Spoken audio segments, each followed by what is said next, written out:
इतिहास के पन्नों में कई ऐसी कहानियां दर्ज हैं जिन्हें सुनकर आप हैरान रह जाएंगे। ऐसी ही एक कहानी है रानी क्लियोपैट्रा की। इस रानी को लेकर इतिहास में कई ऐसे किस्से दर्ज हैं जिन पर आज भी विवाद है। इसे इतिहास की सबसे रहस्यमयी रानी माना जाता है। इस रानी के लाइफस्टाइल से लेकर रिश्तों तक पर कई ऐसी बातें इतिहास में दर्ज हैं जिन्हें सुनकर आप चौंक जाएंगे। जिसकी बात हम कर रहे हैं वो थीं मिस्र की रानी क्लियोपैट्रा। इन्होंने 81 ईसा पूर्व से 30 पूर्व तक मिस्र पर राज किया था, यानी करीब 21 वर्ष तक रानी क्लियोपैट्रा का मिस्र पर राज था।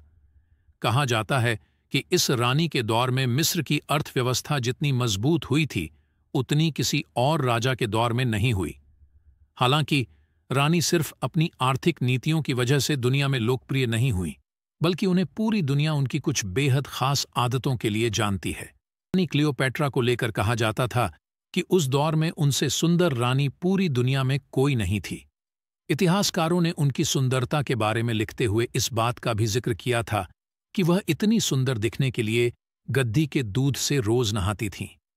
प्लिनी डेल्डर ने अपनी किताब नेचुरल हिस्ट्री में रानी क्लियोपैट्रा को लेकर लिखा है कि वह हर रोज गद्दी के दूध से नहाती थीं और इस दूध में लगभग 300 गुलाब के फूल डाले जाते थे। इसके साथ ही रानी क्लियोपैट्रा अपने शरीर पर जो इत्र लगाती थी उसे तैयार करने में महीनों का समय लगता था। रानी क्लियोपैट्रा को लेकर कहा जाता है कि उन्होंने अपने सगे भाई टोलेमी से शादी की थी। कहा जाता है कि 18 साल की उम्र में ही रानी क्लियोपैट्रा के पिता का निधन हो गया था। इसके बाद रानी क्लियोपैट्रा ने मिस्र की गद्दी पर बने रहने के लिए अपने 2 सगे भाइयों से शादी कर ली थी।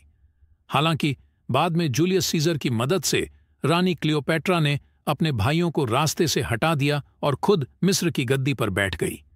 रानी क्लियोपैट्रा की जिंदगी के साथ साथ उसकी मौत भी रहस्यमयी थी। आज तक दुनिया में रानी क्लियोपैट्रा के मौत पर विवाद है। कुछ इतिहासकार कहते हैं कि रानी क्लियोपैट्रा की हत्या हुई थी और कुछ का कहना है कि क्लियोपैट्रा ने पहले मार्क एंटनी की हत्या करवा दी, फिर खुद भी जान दे दी।